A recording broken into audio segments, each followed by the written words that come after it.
refluxo que é bem comum, mas difícil de identificar. O Dr. Drauzio Varela vai dizer agora quais são os sintomas que devem chamar a sua atenção.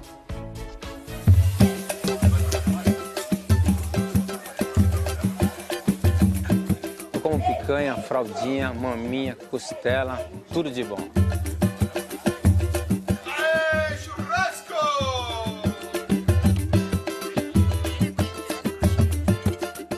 Depois aquele peso, né? Aquela queimação, né? É a hora que vem o refluxo.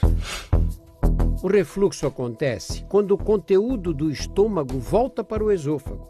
Ou porque essa válvula entre o esôfago e o estômago não funciona bem, ou porque existe uma hérnia de hiato que se forma quando uma fraqueza do músculo diafragma permite que o estômago vá mais para cima.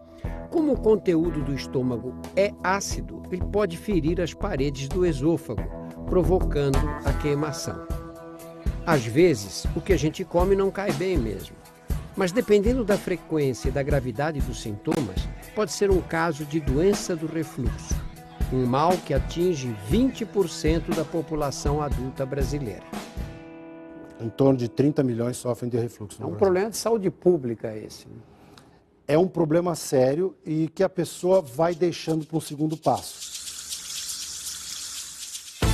Cleiton sentia uma dor estranha. Era como se tivesse o peito pressionado mesmo durante todo o dia.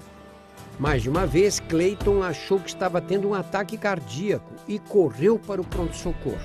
Outras vezes, chegava a engasgar. Aí uma noite eu senti como se tivesse um miolo de pão entalado na minha garganta. Eu achava que eu tinha duas coisas, problema cardíaco e um problema estomacal por causa do engasgo, né?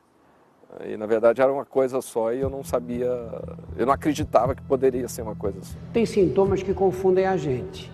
Dor aguda no meio do peito pode ser sinal de ataque cardíaco. Tosse intermitente costuma aparecer em doenças pulmonares. Queimação, azia, faz a gente pensar em gastrite. Dores de garganta costumam aparecer em infecções virais.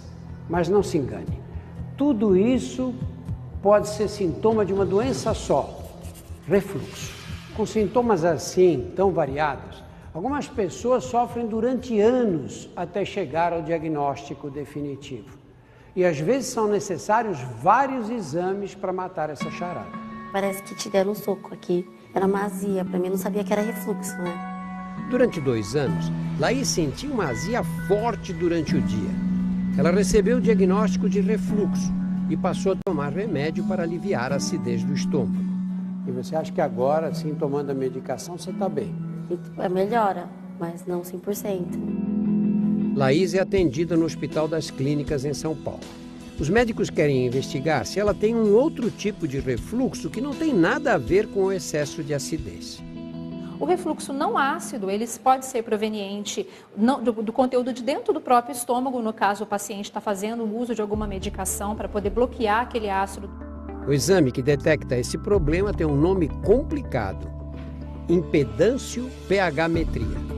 Os médicos introduzem pelo nariz um tubo muito fininho que vai até o final do esôfago.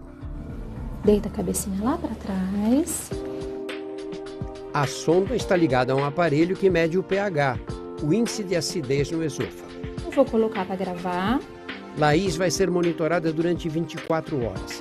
Ela precisa também preencher um diário do que está sentindo durante todo esse período. Os médicos querem saber se a azia coincide com os picos de acidez. A queimação, que azia. Laís costuma dormir bem, mas se sentir azia à noite, também precisa anotar no diário quando acordar.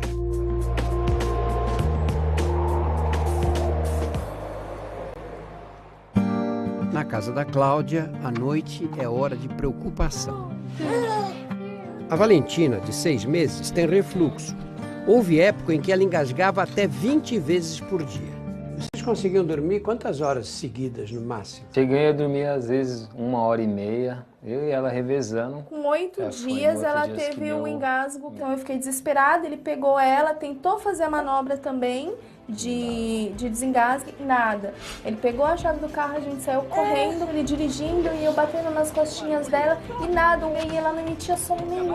Abria a porta com tudo da UPA e eu só gritava, meu filho tá engasgado, meu filho tá engasgada.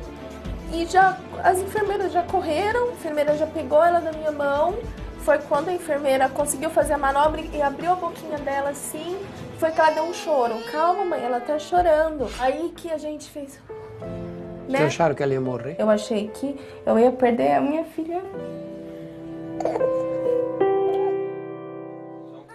Numa situação de emergência, como a que a Cláudia e o Leandro viveram, é importante manter a calma e fazer a manobra de resgate. Passa esta mão, pega no queixinho da criança e mantém a cabeça inclinada para baixo. E aí com 2 dedos nas costas, no meio das costelas, 1, 2, 3, 4, 5. Faça isso 5 vezes. Não deu certo? Não voltou a respirar? Vira a criança, coloca deitada de barriguinha para cima, passa a mão para segurar a cabeça da criança aqui. Mantém a cabeça um pouco inclinada para baixo. E aí na linha imaginária que une os 2 mamilos, comprime 5 vezes. 1, 2, 3, 4, 5. 5 manobras desse tipo.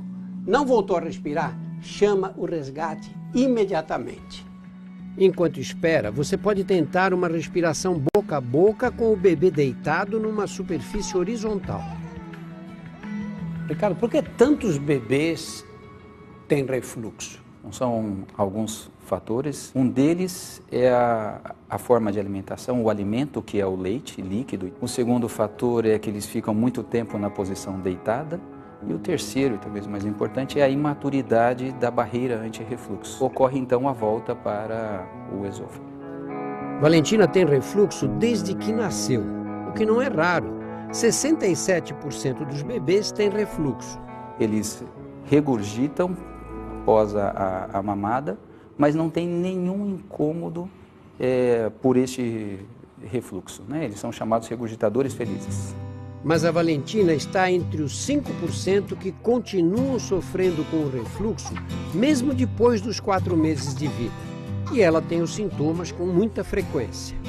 É o arqueamento do tronco, é a recusa alimentar, são as regurgitações.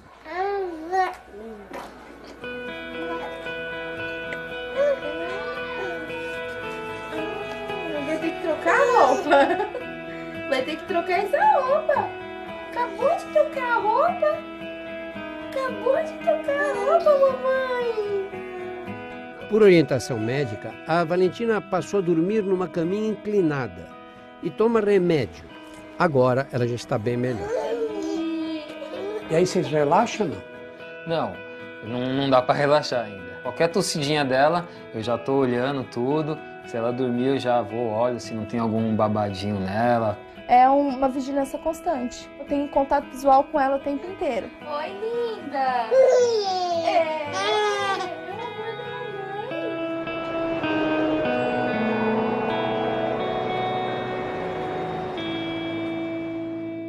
No dia seguinte, Laís voltou ao Hospital das Clínicas para saber o resultado do exame. Tirar esse esparadrapozinho, Laís. Tá aliviada?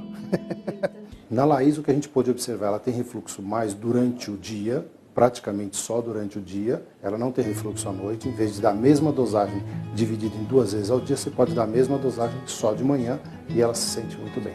Já o Cleiton, que há 20 anos sofre com refluxo, deve fazer uma cirurgia no ano que vem para corrigir a hérnia de hiato.